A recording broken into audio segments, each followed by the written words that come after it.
people joining us, but that is good. And thank you, Maya. We're going to have this recorded and be able to put it on our website then, hopefully soon, after probably within the next week, hopefully.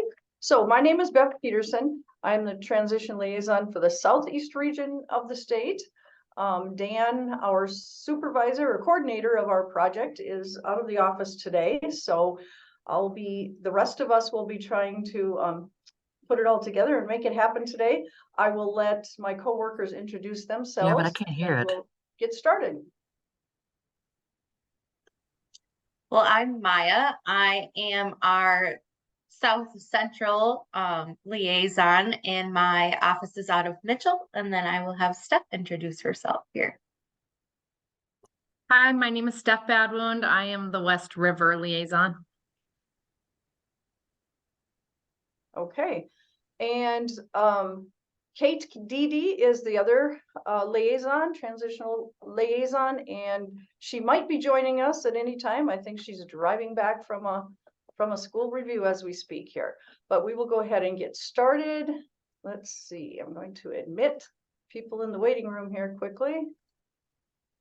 Okay, so we are pleased to have Audra with us today, who's going to be talking to you about some job coaching tips when working with students in project skills.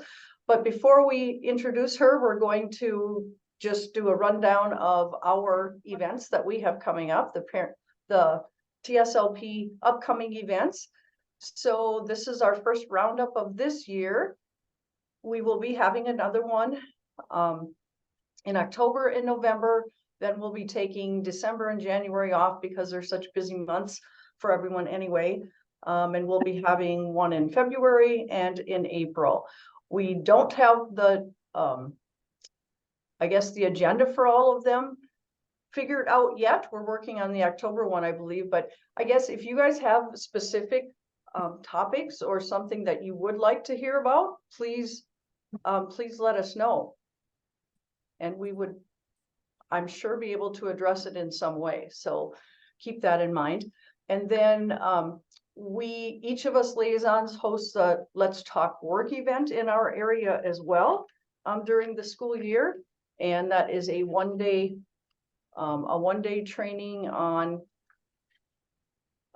for students to learn more about work skills. And so what you see on the screen is when and where all of our events are. The one in Sioux Falls, my event actually is full. I'm not able to accept any more registrations, but I believe everybody else still is accepting registrations. So keep that in mind, but I would recommend you register early rather than later because sometimes that happens. And then we also have Catch the College Wave events, and that is for students who are thinking about going on to post-secondary.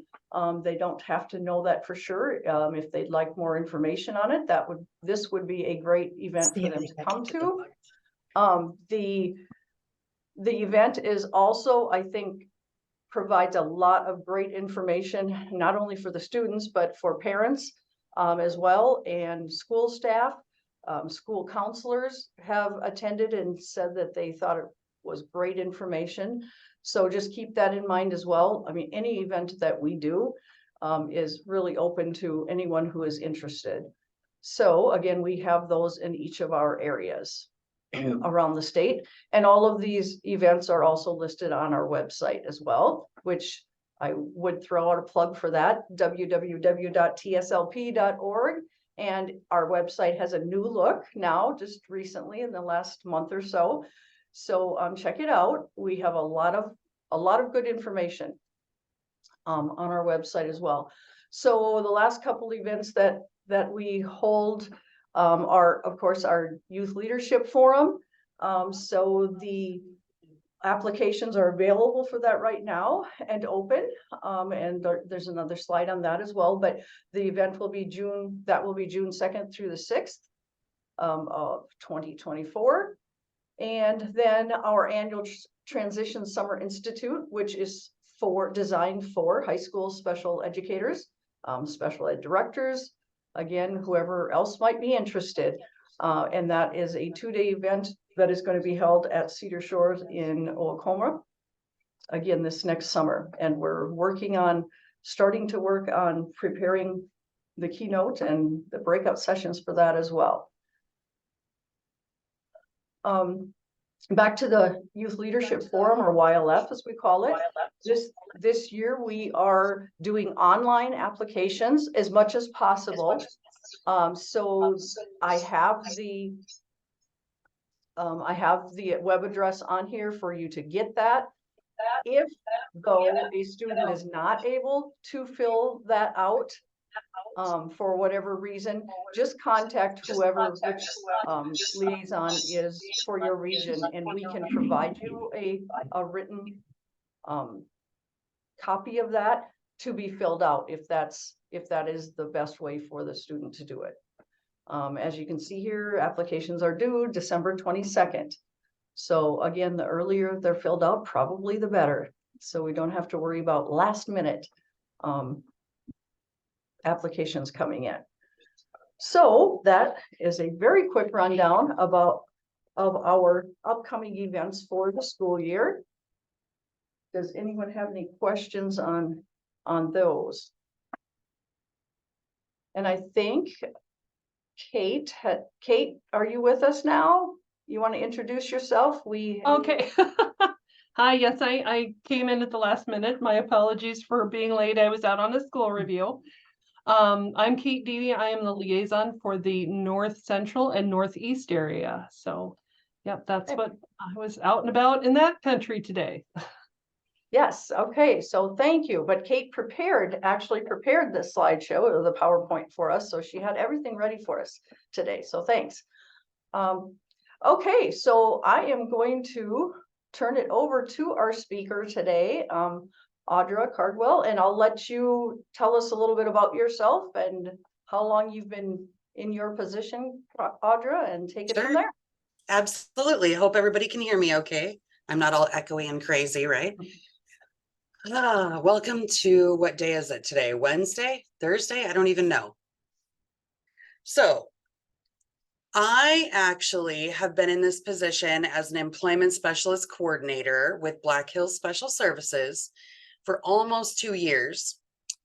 I have 25 years of retail and food service management in my past, and about 2 more years as an employment specialist job coach with a private firm that was here in Pierre, South Dakota.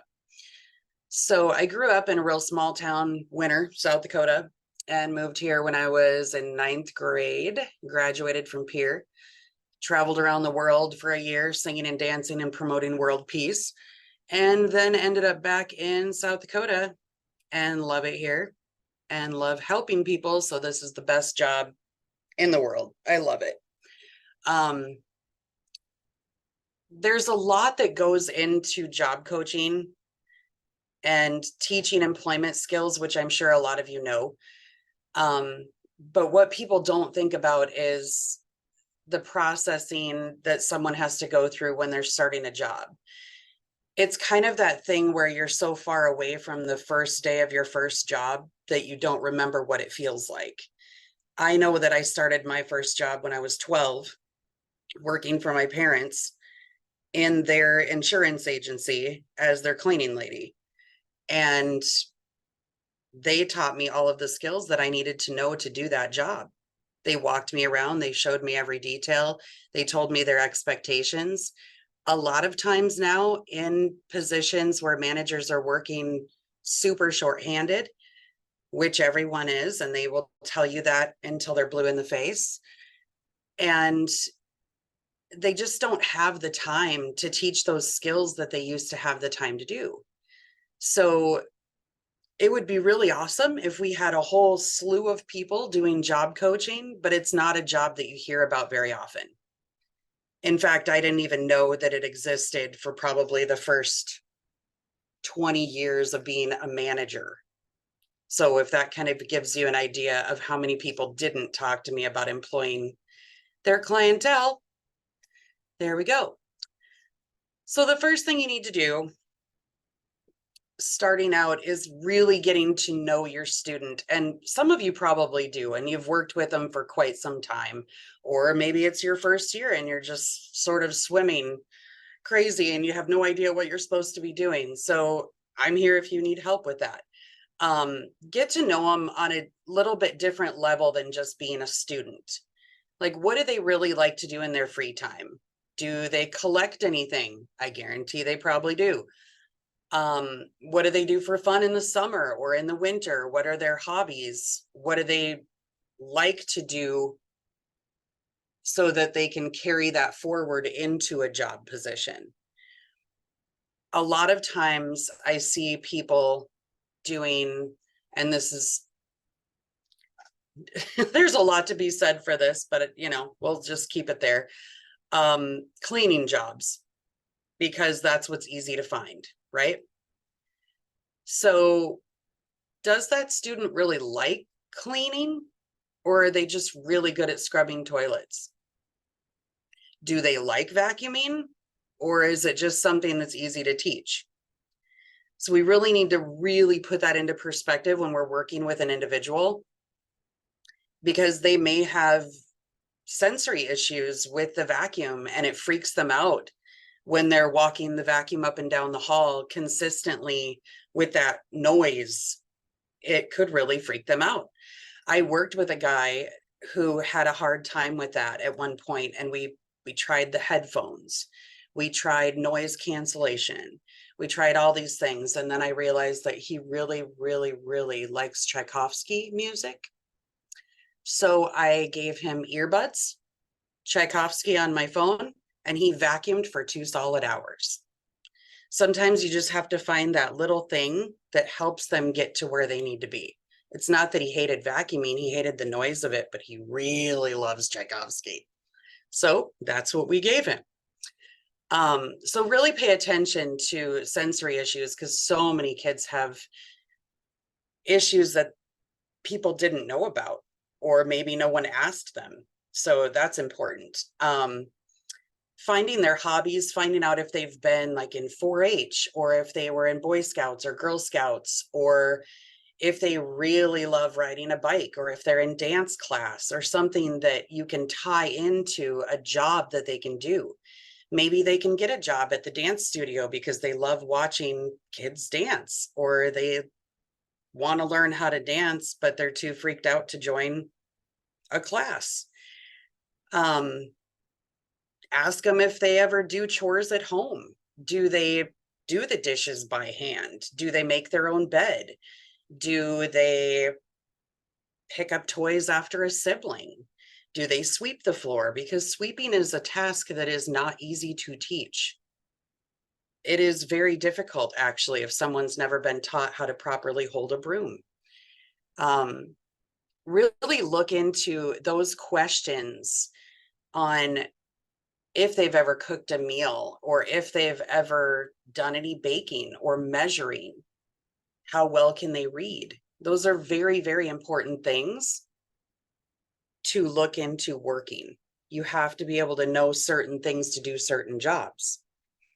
So that is definitely the first step that I would take it to. If they have hobbies like video games, collections, things that they like to do, maybe there's a store in town that sells things like that that they would like to work in, and they can tell you about every Pokemon on the face of the earth. I work with quite a few kids that love their Pokemon, and we have a game store here in town that has a Pokemon league, and now I have all of them on this league, and they're so excited.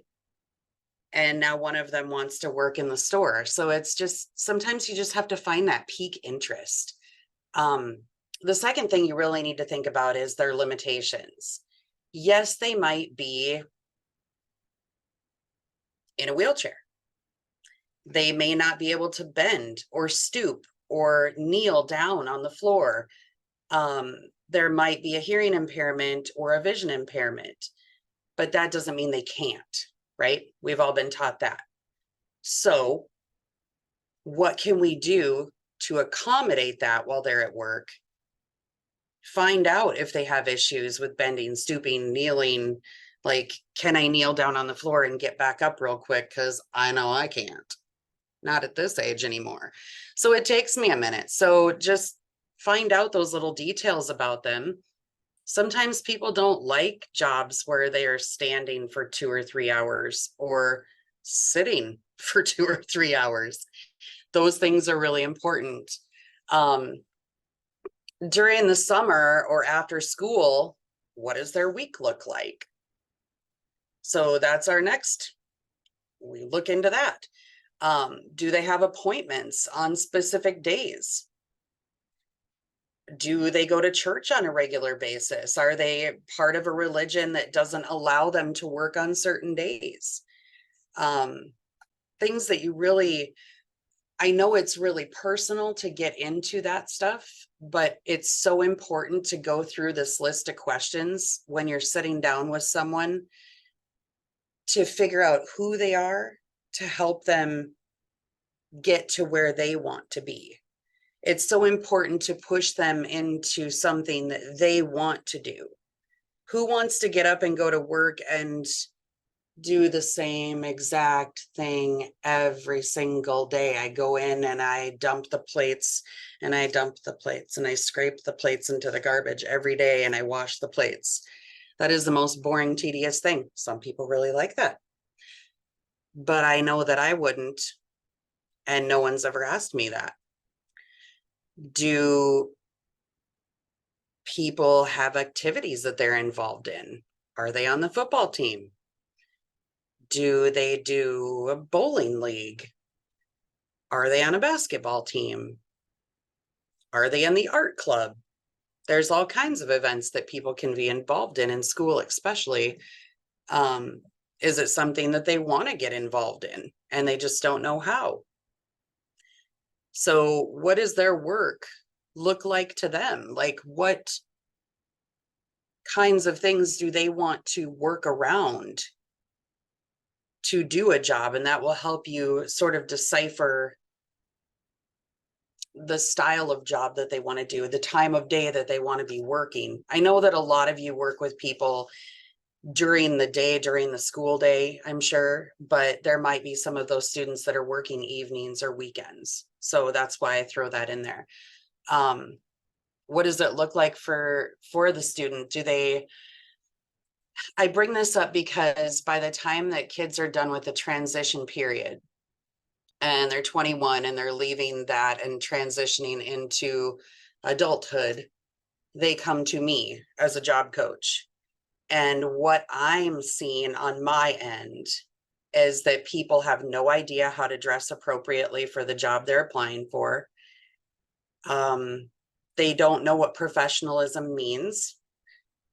They have no idea how they learn. And that is a really hard thing to figure out unless you spend a lot of time with someone. A lot of people don't know if they like wearing uniforms or not.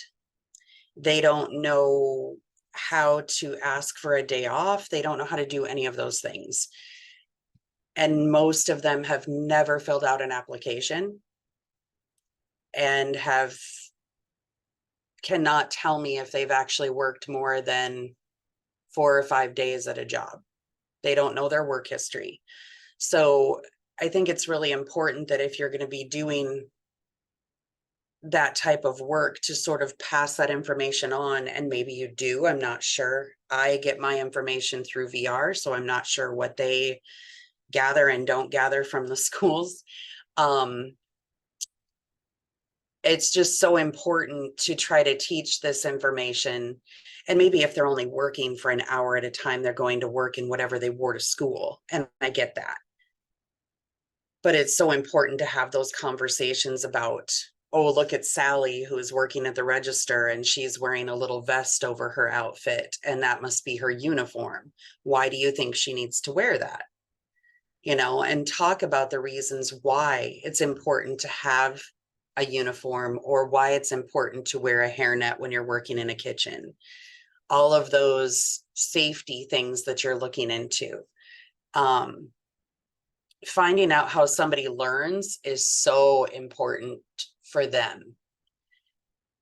I am a very visual person, and if you're only giving me verbal instructions, I'm only going to remember like 2 out of 10 things. I'm not going to remember them. And my mother figured this out by the time I was about 10. She was finally like, you never listen to me. Because if you write it down or have pictures, I'm going to do a lot better job. So I oftentimes will find out how someone is learning, not by asking them necessarily, but sometimes you're doing an assessment with someone on the job and you find out that they're really not doing well with a written list. And you ask them if they can read the list and they tell you yes. But I think maybe having 10 items on a list is throwing someone off and maybe they only need 2.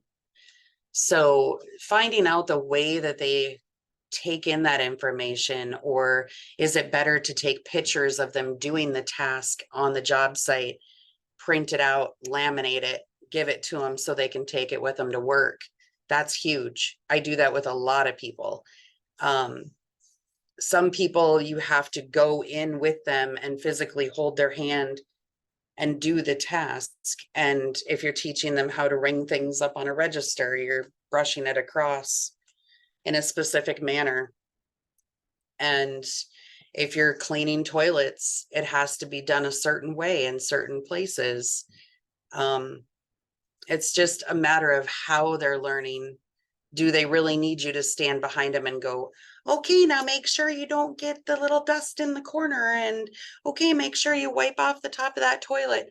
How do I wipe off the top of the toilet? Show them how they're doing it. That will definitely help them. Some people you can just say, go vacuum the hallway, and they know exactly what you're talking about. Getting to know your community is a big part of this job. And we all know that you guys do not have, as teachers and sped directors and whatnot, anyone working in the school, I know you don't have time for anything else. I really do. But if you can just take 2 hours out of your life, this helped me so much when I started this job 2 years ago. I know Pierre like the back of my hand. I know tons of managers in this community because I was one. I know all of the downtown association people. I know the people that work in the community. But I can tell you that when I drove around town and just pulled over and wrote down a list of all the businesses I could physically see from where I was sitting, there were probably 150 businesses on that list in less than 2 hours. And I did not know that 50 of them existed, which was shocking to me. Take the time to get to know your community that you're working in. And I do that when I go out of town to work in a community.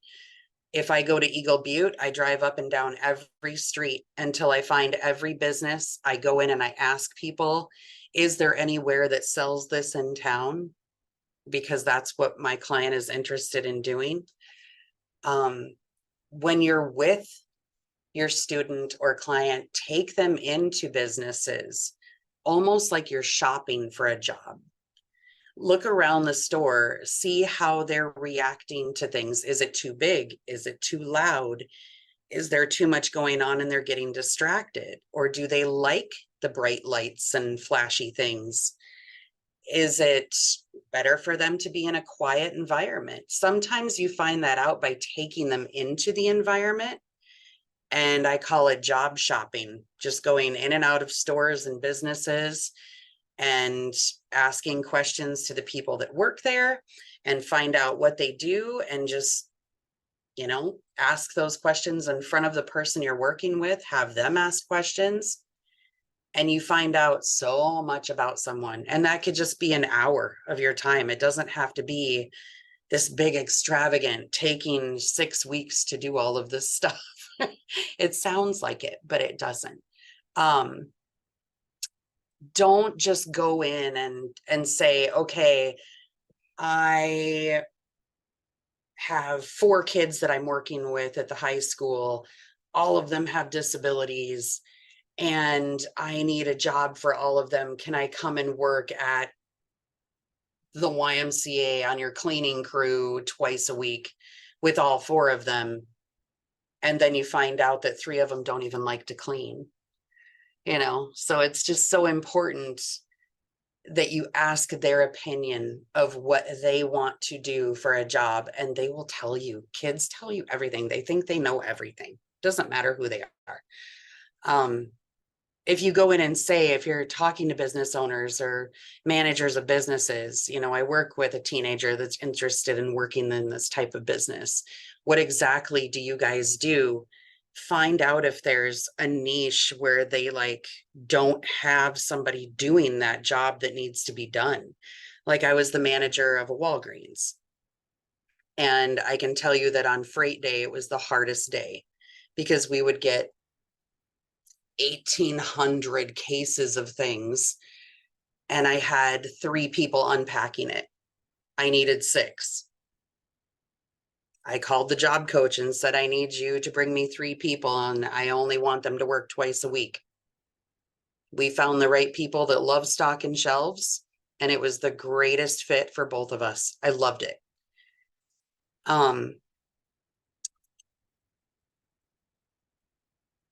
Then we want to talk about going through the entire process of obtaining a job. And I kind of touched on this a little bit earlier.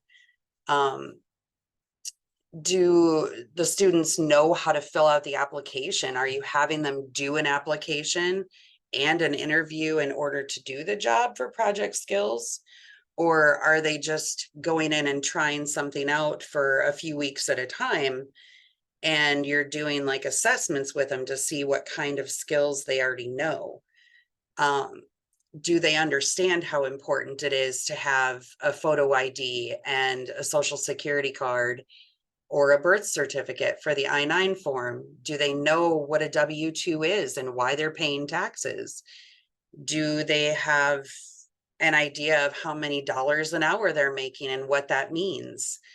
And I know for some people that's just, it goes to my payee and I don't have to worry about it, and that's fine. But a lot of people really want to know how to do all of these things, and it's hard to teach. But I'm here if you have questions on that too. Check and see if they have 3 good references that they can use for a job application. That's something that I often forget to ask when I'm working with someone, and then they go to do an application and need references, and I don't have that to help them. So that is one thing that I work on. Some interview questions can be really hard for people to process. Like, I hated as a manager asking, what are your strengths and weaknesses? I hate that question so much. I want to know what people like to do in their free time. I want to know about them and how they're going to work on the job. So that was always really hard for me to ask those questions. But there's a lot of ideas of job interview questions online that you can print off according to the style of job that you're doing, and sit down with them and do a mock interview and just do 4 or 5 questions to see how they answer them and how you can help them come up with a better answer for that, and go over and over it to make sure that they understand what they're saying when they answer those questions. It can be really, there's been plenty of times that I've asked a question and people just stare at me because they're so stressed out about being in an interview anyway, that when they sit in front of you and you're asking this question, the processing of that question just shuts off completely. And having to sort of pull that out of them, it's good to practice.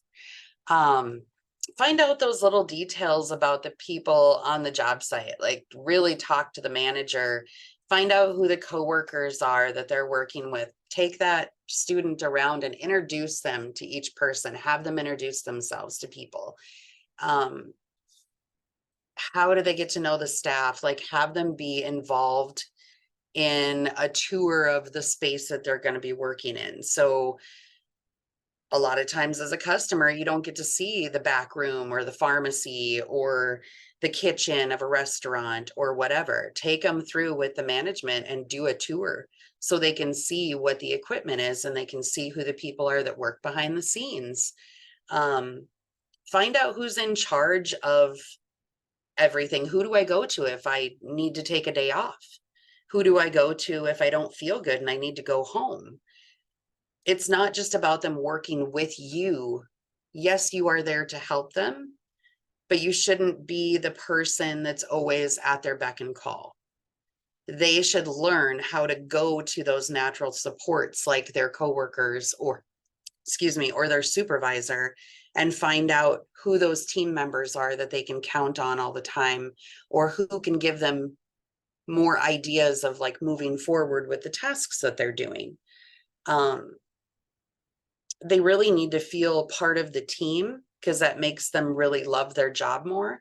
And if they're only working with one person, with a job coach and with a manager, they're not really becoming part of the team. And it's so important to do that and make them feel like they are part of that.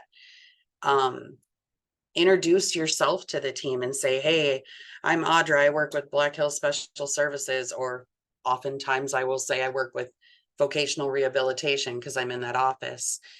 And just say I work with the state and I'm helping teach Jeff here how to do a job. Introduce yourself to the staff so that they're not standing around whispering about you and the person that you're working with. Oh, I wonder what they're doing here. Oh, it's so weird that they need somebody to show them how to do a job. If you go around and introduce yourself to the staff that's working on site, you're going to get a lot less of that and a lot less bullying. So that's really important. The last thing you want is a group of people talking about your student or client. Make sure that they get invited to like the team meetings, or like if the boss has a barbecue as a thank you for all of the employees, something like that. Make sure that they get to be part of that. Talk to the managers about that. Just have them be included in the things that the team does. It's not just a job that they go to for 3 hours a week and they go back to school. The more that you get them involved and integrated into the actual business, the better it will be for them as they transition out to adulthood, I guess, is kind of where I'm at with that. The job skills that they're learning, yes, they're like a set of skills, but it's not just about stocking the shelves. It's about learning how many things fit on the shelf, how to make things in a straight line, checking the dates on the can, making sure that you're stacking them appropriately. Why does the customer need it to look like this? Why does it have to be faced out? Why does everything have to be pulled to the front of the shelf? All of those things are so important to go in and buy a can of soup. It's kind of weird, but that's how it all works. Just be really cautious and conscientious, I guess, of the things that they're learning and the people that they're communicating with, because what I'm seeing from a lot of the students that I end up working with when they're, usually between 19 and 23, it's just they have no idea what their job history is. They just have no clue how to do an application. They don't know what a resume is. A one-page profile is always really good to do with people. I'm sure you guys have heard about that. How can I help you in the job that you're doing? This is how you can help me on the job, and put a picture of me on the piece of paper. Just all these little things that are so important to get into the job and to start working a job. Everybody learns differently. Everybody works differently. It's very much just getting to know the person more is the best part of this job, I think. I am basically here to help with any questions that anybody has. I know that some of you maybe have never done job coaching, or maybe you've been doing it and you just don't feel like you have enough information. If you have any questions on how to talk to managers or how to approach situations that might be difficult that are happening on the job, I can help with any of that. We did give our information, if you want to click to that next screen. The 4 of us are located in 4 different sections of the state. I'm in Pierre. Tina is out in Rapid City, and she is another employment specialist coordinator. Lisa is in Yankton, and Sam is our new guy up in Aberdeen.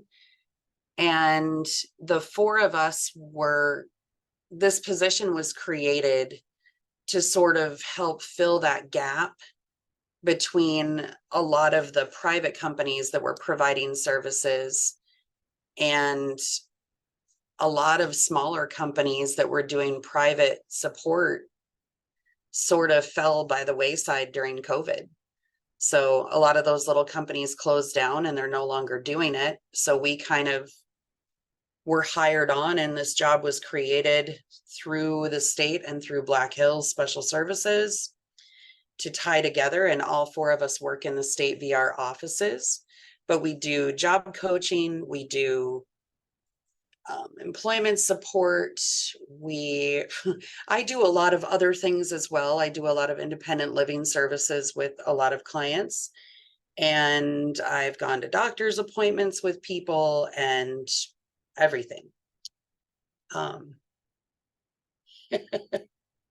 If we could clone Tina, we could use more of her in Rapid City. If we could clone Tina and have 10 of her across the state, she's the best. I love her. She is so funny, and she is just a go-getter. She's pretty awesome. If you guys haven't met the people that are in your area, give them a call or send them an email and tell them who you are, and they will talk your ear off as much as I probably just did. So, any questions from anybody? Audra, it does look like we have a question in the chat. It says, is it a reasonable accommodation to ask for interview questions ahead of time for students that struggle processing language and answering questions? Absolutely. I have actually done that with quite a few clients in the past, especially if it's a job that maybe you don't know that much about either. And you can I've requested interview questions from state offices for people just because they have such high anxiety about doing the interview, and it makes them feel so much more calm. So that is absolutely a great accommodation, actually.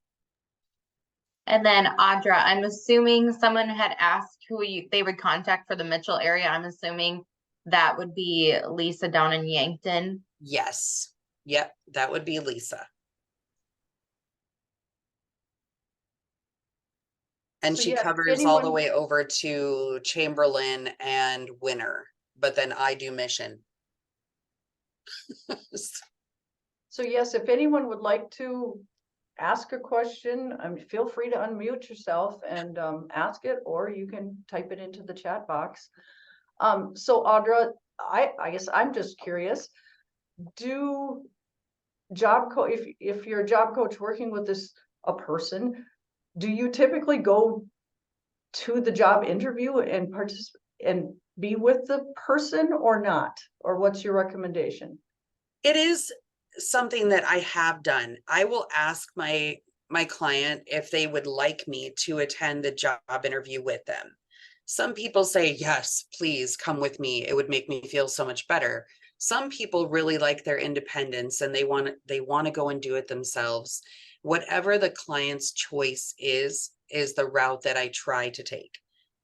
If it would be in the best interest of the client, because that has happened, I will approach it a little bit differently and just say, you know, it would be great if I could go to that interview with you, just so I could jot down some of the questions that they're asking, because they may not remember the stuff that was asked. They may not remember some of the information that they're given. But I always make sure that I notify the management that's doing the interview that I will be attending that interview with the client. Okay, that was gonna be my next question, is if you, well, if you need to ask if that's okay, or it sounds like you just tell them that. Well, you're it kind of comfortable. depends. If it's like a state office or somewhere that has to have security to get in, I will usually ask. But yeah, if it's somebody that really desperately wants me to go with them, I will say they've requested that I come with them to the interview if that's possible.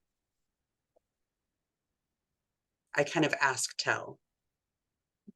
I want to reiterate one of the things you said, which is that one-page profile. Yes. My son, my oldest, has autism, and we were struggling a little bit with the change in coworkers or change in supervisors. And we put together a one-page profile that was really, it changed the game for him. He has a tendency to, if you ask any question, he'll say no. And people were taking that as refusal. And so we put that in his one page, and they're like, then they knew, just keep asking, keep at him. He'll answer you eventually, but you got to give him that lead time. So yeah, if your client is someone who can't necessarily speak up for themselves or is shy with that, I really do encourage that one-page profile for their jobs. And they do have blank documents online for all of those things. Just like you can pull up how to build a resume, you can do a one-page profile as well. There's all kinds of different ways to put it together. I think it also humanizes that employee a little bit for their coworkers, lets them get to know them a little bit better without putting the pressure on that individual to share that personal information. Yeah, we had a few employees at Walgreens that had one-page profiles, and the job coach asked if we could hang them in the break room. And I said, why don't we have everybody that's a cashier make a one-page profile about themselves, so that everybody has one that they're working with side by side, and then they don't feel like it's just them. And they just thought that was the coolest thing ever, that everybody would join together and have a one-page profile too, so that they weren't the outcast. You know, it was really cute, actually. It was fun. And it was really fun for the staff to kind of get together and make their one-page profile and choose a picture that they're going to put on it, and just do something a little different than what they were used to doing. And I love how you, when you were talking earlier about, really, it sounds to me like it's a lot of the work is done well before they actually obtain a job. It's all the paying attention and asking questions. And when I think of teachers and the students they're working with in the school setting, there's lots of opportunities, you know, when you go out in the community with students, whether it's you're going to McDonald's, you know, to eat, to just verbalize some of those things that you were talking about to the students, like, oh, look at this place has a greeter, you know, and point out some of the things they do. And gee, have you, any of you ever thought about that? Would anyone think they would like to do that for a job? Or just paying attention, making a point to make notice of those things for the student to pay more attention to. Look at the cool visor that those kids wear behind the counter here at McDonald's. That looks like it could be pretty comfy, and you can pull your ponytail through it. Look at that. And then they say, oh, I want to wear one of those. You know, just something little that really does matter to people. I really liked wearing a uniform, because then I had way less laundry. And now I don't wear a uniform and I have a ton of laundry. It's a very different situation in my life. So it's just little things like that that matter. I know it sounds silly, but the main thing that I really want to focus on is that it is their choice to do something. Make it their choice, put it in their hands, give them the power to find the job that they want instead of, oh, I know the manager at the bowling alley. Let's see if we can go get 6 of you a job there to make my life easier. And I get that, but we're trying to veer away from that and give them more of a choice in the life that they want to live and what they want to learn. So that's my major focus there.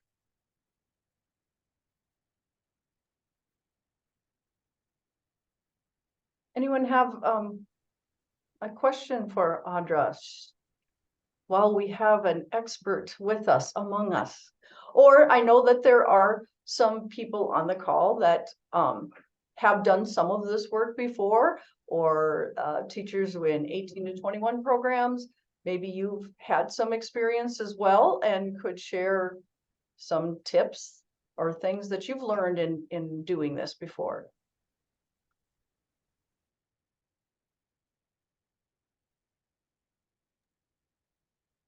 Audra, I would just like to say that, as I was listening, I was jotting down things that were coming to mind in the past, of me working with students and being a job coach. And you hit on every single one of them at some point in your presentation. Good. And I thank you so much for doing this presentation. It was amazing. I loved how you really are just human and you're making a relationship with the students. And I think that's what it comes down to, is just being human and Absolutely. treating all the students like you would your own students and your own family and brothers and sisters. We all just want the best for the people that we serve. And being able to, if you have a bad feeling in your heart when you are speaking to management, go with that.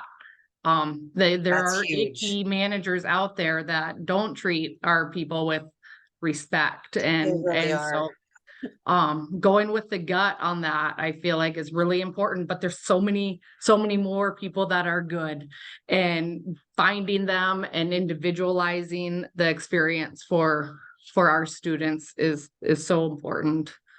So And getting them to take that chance to do it for the first time, because that's the way that I got into the program. Honestly, as a manager, I was like, I don't even know what you're talking. What is this program? What are you talking about? And so for them to explain it to me and say, look, we work with a lot of different people from different backgrounds, and we come to the job site with them and we help them learn their job because they have a harder time processing, or they have a hard time standing for a long time period. And maybe they don't have great job history because of mental health or something. I mean, there's so many things that go into play there. So yeah, telling the managers about what you do is huge. Please do that more. We really Yes. need people to understand that more and take that chance and take that risk, because it is a joy to be a manager of these students and anyone with a disability. They always bring joy to the job. I can't even explain that. Like, I had a girl that was so excited to come to work twice a week, and she would come running into the store and all the way to the back, like my 9-year-old does when she sees her friends at the park, and she would just bolt into the office and attack me and throw her arms around me and hug me. And I'm like, whoa, we're not supposed to hug at work. I know, I'm just so excited to be here. And just the fact that I made her feel enough part of the team that she wanted so badly to be there on her days was enough for me as a manager. So just find those managers that maybe don't know about the programs that you're doing, and introduce yourself and introduce what you do. And don't just give them a pamphlet. Like, talk to them as a human being, because that's honestly what matters. It really, really does. Being a part of the team, you're putting our students out there to be a part of their team. And I tell you what, every time I go into a business where my past students are hired or have had jobs, it's so exciting. And I feel like I'm part of the family. So it's easy to go in and get out because you have 1,000 other things to do.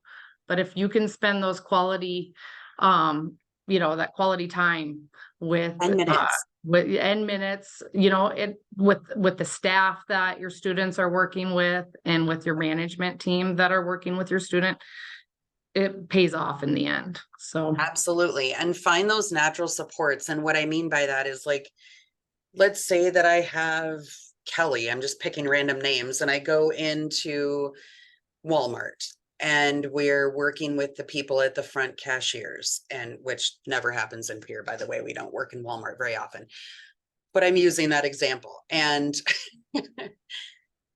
all of a sudden we find out that they both love Pokemon obsessively. And all of a sudden they're best friends. And now she's going to be her best support to learn how to be a cashier.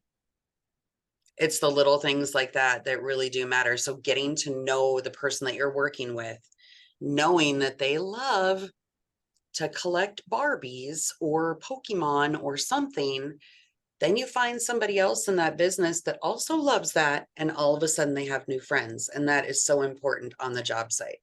I know that I would not enjoy coming to this office every day if I didn't absolutely enjoy my coworkers.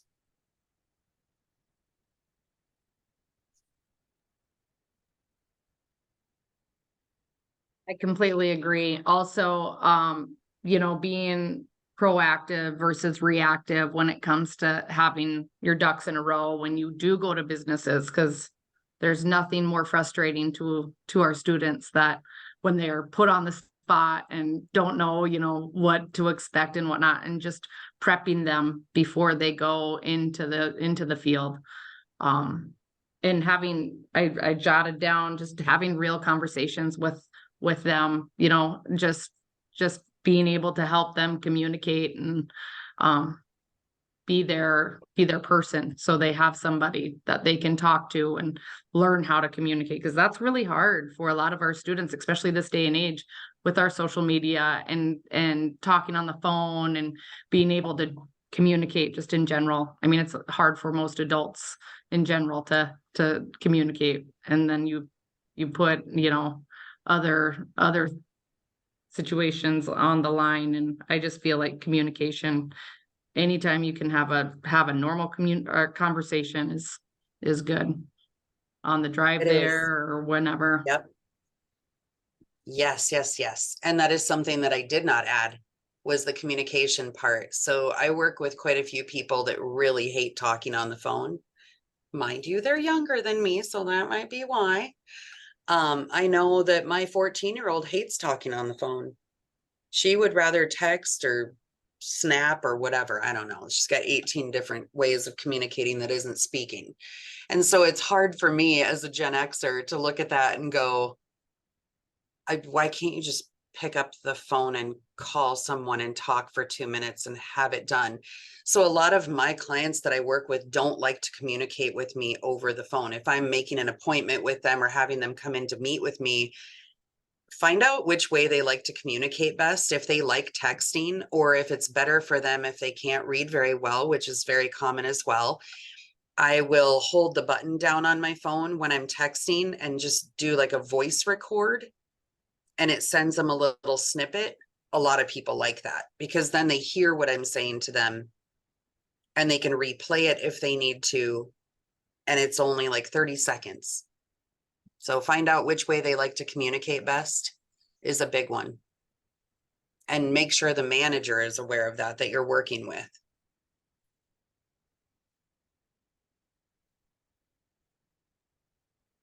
And give them your information. Always make sure they have your phone number or an emergency contact for the person who's working.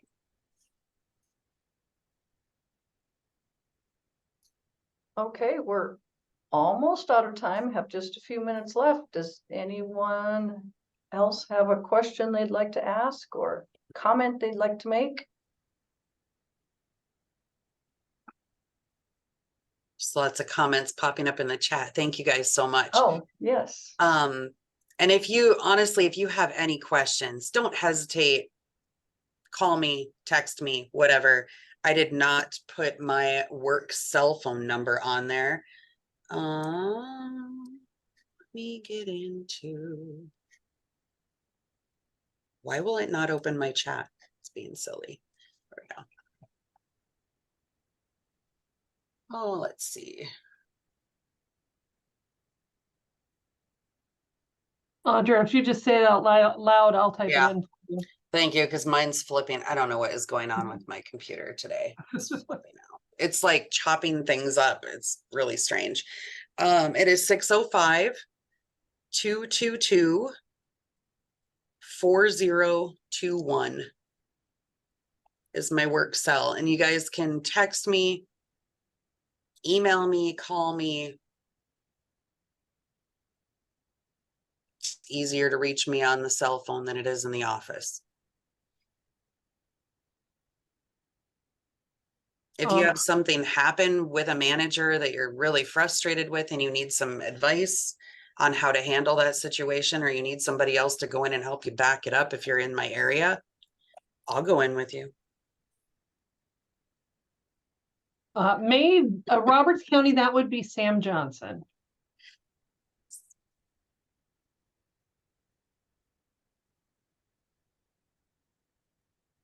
He is, unfortunately, he's the poor schmuck who has to share a wall with me, but yeah, so we both cover your area.